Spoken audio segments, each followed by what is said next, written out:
Assalamualaikum warahmatullahi wabarakatuh. Perkenalkan, nama saya Salma Zahra Novianti dari Program Studi Kebijakan Pendidikan.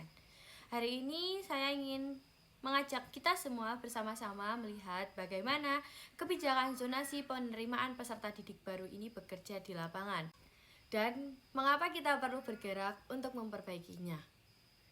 Ini bukan hanya sebuah kajian atau penelitian biasa. Ini adalah sebuah ajakan advokasi, ajakan untuk memperbaiki pemerataan pendidikan bagi anak-anak kita semua yang berlandaskan keadilan. Saya melakukan penelitian di 2 sekolah dasar yang jaraknya sangat dekat, hanya sekitar 1 km saja, yaitu SD Negeri Bakalan dan SD Negeri Jongkang. Kedua sekolah ini terletak di satu kecamatan yang sama. Ketika 2 sekolah berada sedekat itu, seharusnya kondisi penerimaan siswanya tidak jauh berbeda. Namun faktanya sangat berbeda. Pada PPDB tahun 2025, SD Negeri Bakalan hanya menerima 6 peserta didik baru saja. Sedangkan SD Negeri Jongkang kelebihan pendaftar. Padahal di sini kuota penerimaan siswa SD Jongkang adalah 56 siswa. Dari sini, saya mulai bertanya, apakah zonasi ini benar-benar menghadirkan pemerataan atau masih ada yang perlu kita perbaiki bersama dari kebijakan ini? Di sini, kita perlu peduli karena kondisi ini tidak berdampak pada satu sekolah saja. Ketimpangan seperti ini perlahan-lahan dapat membentuk pola.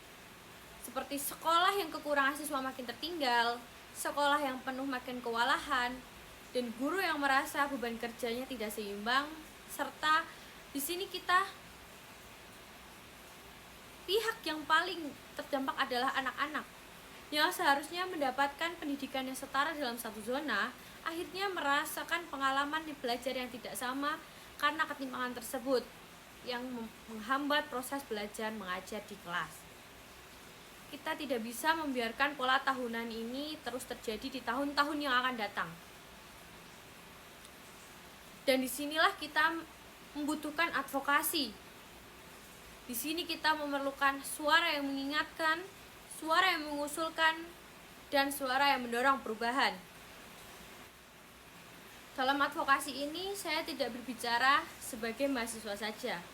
Saya membawa suara seorang guru yang mengajar di ruang kelas yang sepi, suara siswa yang merasakan ketimpangan pendidikan karena keterbatasannya siswa akhirnya menghambat proses belajar, suara seorang kepala sekolah yang berusaha mempertahankan mutu sekolahnya, komite sekolah yang ingin sekolah di lingkungannya berkembang, suara orang tua yang ingin anaknya mendapatkan pendidikan yang terbaik.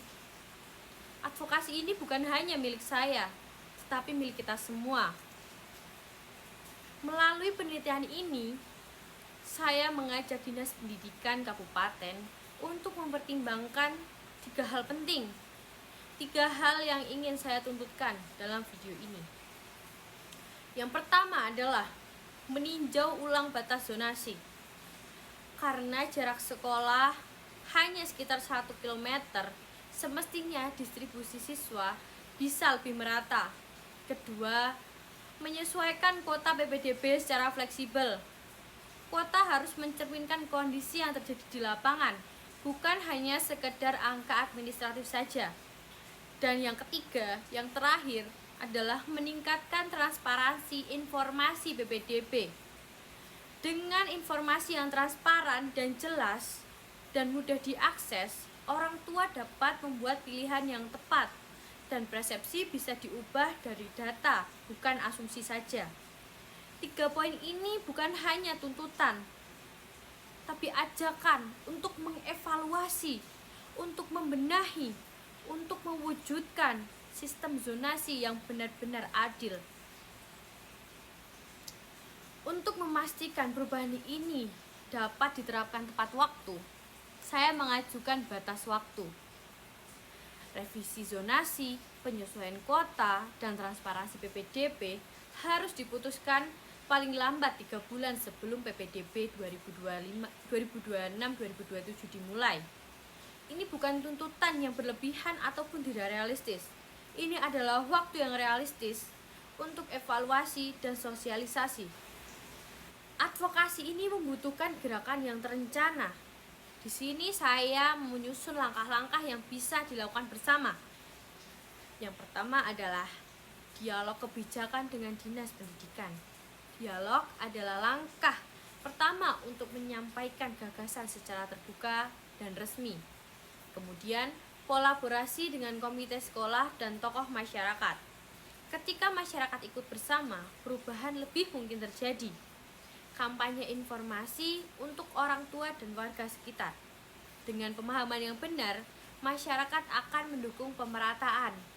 Karena dalam kasus ini masih menjadi sekolah favorit dan non favorit masih menjadi salah satu faktor kurangnya pemerataan ini. Dan yang terakhir adalah forum evaluasi PPDB tahunan.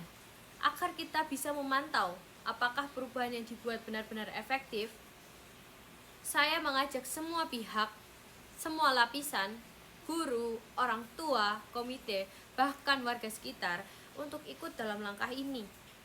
Perubahan kebijakan bukan hanya tugas Dinas Pendidikan saja, tetapi ini adalah hasil atau tugas kita bersama. Sebelum saya menutup video ini, saya ingin mengajak kita semua untuk berpikir kembali. Jika dua sekolah yang jaraknya hanya 1 km saja bisa memiliki kondisi yang sangat jauh berbeda, lalu bagaimana dengan sekolah yang jaraknya jauh lebih jauh dari ini? Zonasi bukan hanya sekedar aturan, tetapi zonasi adalah tentang siapa yang mendapat kesempatan yang adil.